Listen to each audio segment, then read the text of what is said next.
अनंतनाग में इस वक्त हम मौजूद है। बखूबी आपको अंदाज़ा हो गया होगा, ये जहलिम में तुगयानी आप ये देख सकते हैं, फ्लड लाइक सिचुएशन।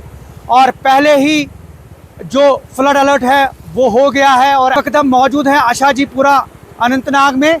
और ये जो पुराना आशाजीपुरा का पुल है, ये गुज़श्ता रात जो है ये ढह गया है, तबाह हो गया। हालांकि इस पर पानी की पीने के पानी की सप्लाई की पाइप थी, वो भी जो है वो मुतासिर हो गई। वो आप देख सकते हैं विजुअल्स में, ये देखिए ये पुरानी पाइप जो हैं ये बिल्कुल तबाह हो गई है।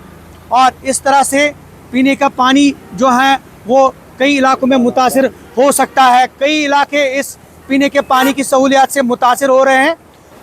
और कहीं ना कहीं ऐसे में लोग जो हैं एक दूसरे के साथ हैं, ताउन करें।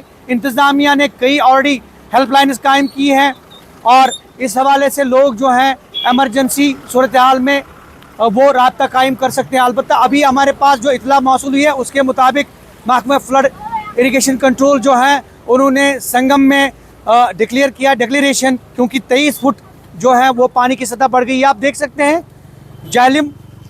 जहलिम में जो रवानी है मौजू की और जो पानी की सतह है, ये आप देख सकते हैं कहीं ना कहीं इसमें बहुत कम पानी होता था। यहाँ आशाजीपुरा के पास है हम इस वक्त मौजूद हैं, लेकिन पानी की सतह हालांकि थोड़ा सा अभी बारिश का सिलसिला जो है वो थम गया है, लेकिन ऐसे में लोगों को सतर्क रहने की हिदायत दी गई है। देख रहे हैं ट्रैफिक का जमे गफीर।